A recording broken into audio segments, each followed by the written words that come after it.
हाय, good morning, सत श्री अकाल, आदाब, नमस्कार, वणक्कम, जय हिंद और बंदा परवर थाम लो जिगर। जी हाँ, बंदा परवर थाम लो जिगर। और मैं लेकर आया हूँ गुड न्यूज़, जी नहीं बैड न्यूज़, जी नहीं। एक टॉपिक है, बहुत इंपॉर्टेंट टॉपिक है कि अ, आजकल इतने हार्ट अटैक हो रहे हैं, सब कुछ हो रहा है, कभी किसी को ब्रेन स्ट्रोक हो रहा है ना।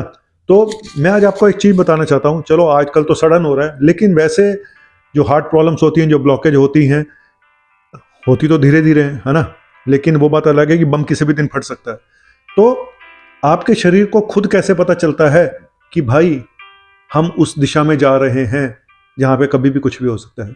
हमारी बॉडी आपको आपकी बॉडी आपको संकेत देने लग जाती है, लेकिन आप उसको नज़रअंदाज करना शुरू कर देते हो। आपको लगता है कि नहीं यार, कुछ नहीं है यार, सब ठीक है यार, ये कर लूंगा यार, ये है वो है।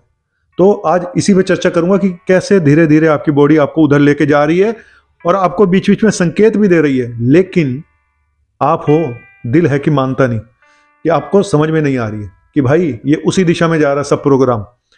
चलिए बताता हूं, और शुरू से बताऊंगा आपको। अब आप आजकल की जनरेशन के हिसाब से बताता हूं। पहले की जनरेशन अलग थी, आज की जनरेशन अलग है। आपकी उम्र है 20-25 साल के बीच में, ठीक है।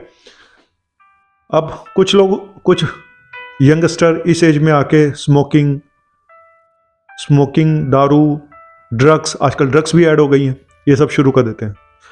कुछ लोग पढ़ाई, नौकरी, इस सब की चक्कर में स्ट्रेस में आ जाते हैं।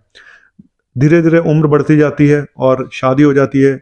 शादी होने के बाद आपका स्ट्रेस लेवल थोड़ा और बढ़ना शुरू हो जाता है, क्योंकि जिम्मेदारियां बढ़ जाती हैं। ऊपर से प्रेशर होता है कमाई करने का। फिर आपकी जॉइंट फैमिली होती है अगर, तो और ज़्यादा टेंशन है। तो मतलब कहीं ना कहीं स्ट्रेस लेवल बढ़ना शुरू हो जाता है, आपका भी, आपकी बीवी का भी, ज़्यादातर केसेस में। अब आपकी उम्र हो चुकी है 30 से 35 साल, ठीक है। शादी के टाइम में आपका वजन था सपोज 60-65 साल, 65 किलो। अब आपका वजन हो चुका है 70 से 75 किलो। 10 किलो आपका वजन बढ़ चुका है पिछले 7-8 सालों में शादी के। लेकिन आपको लगता है कि कुछ नहीं।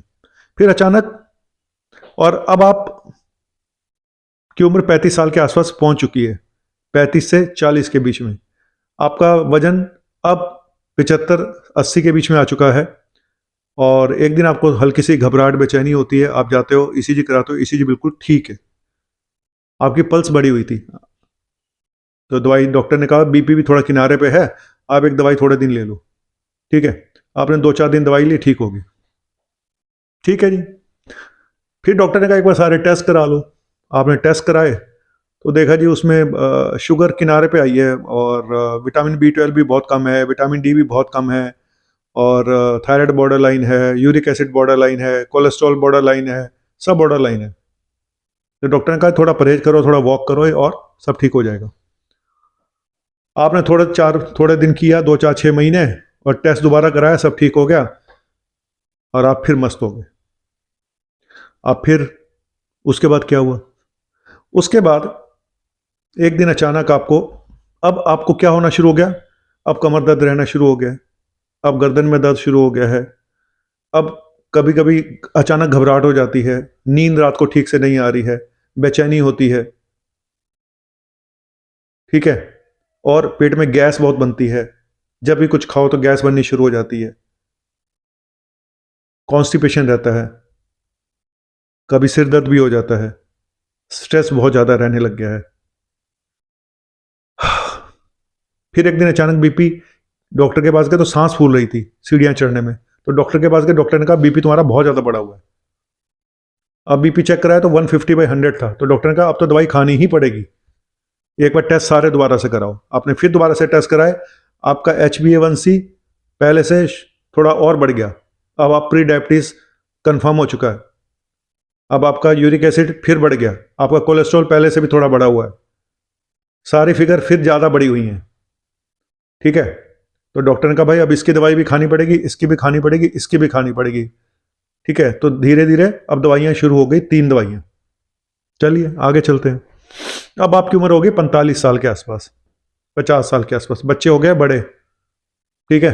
खर्चे बढ़ गए, इधर से कोविड भी आ गया, इधर से आपने जो सुट्टे मार रहे थे वो भी चल रहा है प्रोग्राम, दारू भी बीच बीच में हो जाती है, सब कुछ चल रहा है, थोड़ा बहुत वॉक भी कर लेते हैं, थोड़ा बहुत सब कुछ कर लेते हैं, थोड़ा थोड़ा।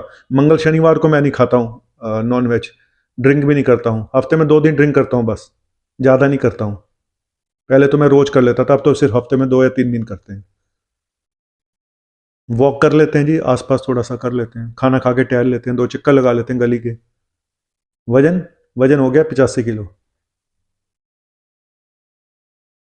ये कहानी सबकी ऐसी है, सबकी ऐसी है। अब साथ में फैटी लिवर भी हो गया। अल्ट्रासाउंड कराया, एक दिन पेट में दर्द हुआ, डॉक्टर ने कहा फैटी लिवर हुआ पड़ा है। अच्छा जी, उसने कहा 2 दवाइयां और ऐड कर दो, खाने पीने पे ध्यान दो। आपने कहा ठीक है जी।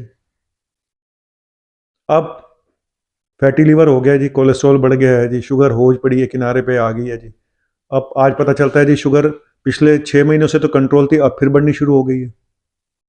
अब शुगर आपकी कंट्रोल ही नहीं हो रही, बिना दवाई के खा के भी कंट्रोल नहीं हो रही।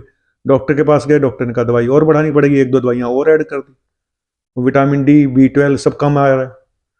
ये सब क्यों हो रहा है? क्योंकि आप अभी तक समझ नहीं पा रहे हो कि आप जिस दिशा में जा रहे हो वो दिशा सिर्फ सिर्फ सिर्फ आपको एक यमराज का भैंसा दिखाई, अभी तो आपको देना शुरू नहीं हुआ। भैंसा दूर बैठा हुआ इंतजार कर रहा है अभी, कि अभी नहीं, अभी टाइम बहुत है इसके पास, अभी 15-20 साल और हैं। लेकिन दूसरा यमराज, वो जो स्टंट लेके बैठे होते हैं हॉस्पिटल में, उनको पता चल गया कि ये कभी भी आ सकता है। फिर अचानक एक रात आपको घबराहट होती है, बेचैनी होती है, पसीना आता है सुबह के 4-5 बजे, और आप अपनी वाइफ को बताते हो, वो कहती कोई नहीं, गैस होएगी, ये दवाई खा लो। ठीक है, सुबह 2 घंटे 3 घंटे बाद फिर आपको प्रॉब्लम होती है, कहती चलो जी डॉक्टर पे ले चलते हैं, 7-8 बज गए। डॉक्टर ECG करता है, हार्ट अटैक हो गया जी, इनको तो एडमिट करना पड़ेगा और स्टंट डालना, एंजियोग्राफी करनी पड़ी। एंजियोग्राफी करी, 2 स्टंट डाल दिए, डल गए स्टंट। आपको पूरा पता चल रहा था पिछले 10-15 सालों में आपके साथ क्या हो रहा है, आपका मेटाबॉलिज्म इतना पुअर हो चुका था, लेकिन आपकी समझ में नहीं आ रहा था। आपको लग रहा क्या है, कुछ नहीं है, इतना तो चलता है, 2 दवाई खा लेंगे। बड़े लोगों की ये बातें हैं, वो कोई बात नहीं डॉक्टर साहब, जरा सी शुगर ही तो है, दवाई खा लेंगे, जरा सा BP तो है, दवाई खा लेंगे। इतना कैजुअल, इतना नॉर्मल लेते हैं सब चीज़ों को। जब पता चल गया कि तुम्हारे अंदर रिस्क फैक्टर थे, फिर भी आपने अपने बाकी चीज़ों को बहुत इंपॉर्टेंस दी। आपको सेक्स भी चाहिए था, आपको मस्ती भी चाहिए थी, आपको टेंशन तो वैसे ही मिली हुई थी, आपको खाना पीना भी वैसे ही चाहिए था, लेकिन आपने गौर नहीं किया कि ये सब चीज़ें आपको जिस दिशा में ले जा रही थी, और वो स्टंट पड़ गए। अब आप गाली दे रहे हो डॉक्टर को बैठे हुए, स्टंट डाल दिए, तो बताओ ये कोई बात है? जब देखो स्टंट डाल देते हैं डॉक्टर, इन्होंने धंधा बना लिया। उनका धंधा तो चलता रहेगा भाई, जब तक तुम लोग नहीं सुधरोगे। तो आपको हर पल पे आपकी बॉडी आपको बता रही थी, आपका पेट खराब था, आपका फैटी लिवर हुआ पड़ा था, और हार्ट का रास्ता लीवर से होकर जाता है। मैं यह बता दूं आपको, आपका जो पुअर मेटाबॉलिज्म होता है, वो लीवर जब फैटी होना शुरू हो जाता है, उधर से शुगर किनारे पे होगी, तो ये सब चीजें यही शो कर रही हैं कि भाई इसके बाद अगला नंबर इसी का है। ये जो पेट पेट आप कर रहे हो ना, पेट में गैस बन रही है, ये हो रहा है, वो हो रहा है, उसके बाद लीवर जब फैटी लीवर हो जाता है, उसके बाद अगला नंबर हार्ट का ही होता है। और मैं अक्सर बोलता हूँ कि हार्ट का रास्ता लीवर से होकर गुजरता है। शुगर के पेशेंट में देख लो, 80% लोगों को फैटी लीवर होता है। तो आपको शुगर भी हो गई थी, कोलेस्ट्रॉल भी हो गया था, लेकिन आपने उस चीजों की परवाह नहीं करी, आप दवाई खाते रहे, लेकिन आपने एफर्ट्स कुछ नहीं करे अपने आप। प्रॉब्लम ये है कि हम अपने आप एफर्ट्स नहीं करते, हम उस चीज की इमरजेंसी को नहीं समझते कि ये हमारे साथ बहुत बड़ी घटना कभी भी हो सकती है। आपकी किस्मत अच्छी थी, आप बच गए, 2 स्टंट पड़ गए, और कोविड ने अपना वायरस अंदर घुसेड़ दिया था आपके, और वो कुछ लोग कहते हैं जी वैक्सीन भी घुसेड़ी हुई है, सबने मिलकर आपके साथ खेल कर दिया, लेकिन आप थे क्या, मानते नहीं थे। और कुछ लोगों के लिए वो यमराज, जो छोटे यमराज थे डॉक्टर, हमारे ऐसे, हम तो यमराज ही है ना, तो हमारे से ऊपर भी यमराज एक बैठा होता है। कुछ लोगों को फिर वो सीधा वही ले जाता है, हमारा तो नंबर ही नहीं आता, वो तो सड़क पे ही खड़े खड़े गिरे और गए। आजकल तो हर रोज देख रहे हो, आज वो उधर गिरा पड़ा है, उधर गिरा पड़ा है, कोई शादी में डांस करते हुए गिर रहा है, कोई उधर गिर रहा है, कोई इधर गिर रहा है, कोई वहां गिर रहा है, कोई इधर गिर रहा है। तो भाई समझो, आपकी लाइफ आपको हर मोड़, आप जो छोटी छोटी चीजों को इग्नोर करते हो ना, गैस हो गई, मैंने पेंटोसिड खा ली, मैंने ये कर लिया जी, मैं तो अर्जुन की छाल पी रहा हूँ, मैं फलाना कर रहा हूँ, सब कर लो भाई। जब तक तू खुद मेहनत नहीं करेगा, जब तक तू खुद अपने आप को एफर्ट्स नहीं करेगा, अपना वजन वापस वहीं लेके नहीं आएगा जहां से चला था, कुछ नहीं हो पाएगा। जब तक तू अपने सुट्टे बंद नहीं करेगा, कुछ नहीं हो पाएगा। डॉक्टर साहब अब तो मैं बीड़ी पीता हूँ, सिगरेट बंद ही कर दी, अब तो 2-4 बीड़ी होती हैं बस। आप हर चीज का तोड़ निकाल लेते हो, हर चीज का तोड़ है इनके पास। ये दारू तो बंद है, एक आधी बियर पी लेते हैं जी हफ्ते में 2-3 बार, बस एक आध बियर से क्या होता है, चिढ़ती भी नहीं है। हर चीज का तोड़ है भाई तेरे पास। ली 52 गोली खा लेते हैं सर हम तो, खा लें सर ली 52, ठीक है ना, लीवर के लिए थोड़ा सा फैटी लीवर आया हुआ है, ठीक है भाई, तुम्हें क्या फर्क पड़ता है, ली 52 खा या ली 52 डीएस खा, जो होना है वो होके रहना है। तेरी बॉडी ने तुझे बहुत हिंट दिए, बहुत मौके दिए, पर तूने नहीं सुनी, क्योंकि तू सुन के राजी नहीं भाई। जब तक झटका नहीं लगता, जोर का झटका जोर से नहीं लगता, या धीरे से झटका जोर से नहीं लगता, आदमी सुधरता नहीं जब तक झटके ना लगे। झटके लगने के बाद ही उसको समझ में आता है, अच्छा मेरी तो किडनी भी चली गई, डायलिसिस होगी, अच्छा। और खा ले भाई तू गुटखे, तंबाकू, दारू। अच्छा, अब लोग अपनी एज भी कम मान के बैठे हुए हैं, 50-60 साल, 50-55 साल ही तो होती है अब तो, एज ही इतनी रह गई है। तो वो कहते नहीं जी, बस अपना, राजेश खन्ना क्या कहते, बाबू मोशाय उम्र बड़ी होनी चाहिए, लंबी नहीं। तो आजकल के लोग यही मान के बैठे हैं भाई, बस मस्ती मारो निकलो, बहुत हो गया। चलिए, आज थोड़ा सा अलग ढंग से बताया, अलग टाइप से बताया कि जिंदगी आपको मौके देती है, आपको इंडिकेशन देती है। आपको लगता है एंग्जाइटी डिसऑर्डर है, आपको लगता है पैनिक डिसऑर्डर है, लेकिन क्यों हो रहा है ये सब तेरे साथ भाई? तेरा ब्लड सर्कुलेशन ठीक नहीं है, तेरा कॉन्स्टिपेशन भी हो गया, तेरा माइग्रेन भी हो गया, तेरे पेट में भी प्रॉब्लम हो गई है, तुझे थकान भी रहती है, तुझे ये भी होता है, तुझे वो भी होता है, सब कुछ होता है, पर तू हर चीज की एक एक दवाई खा लेता है।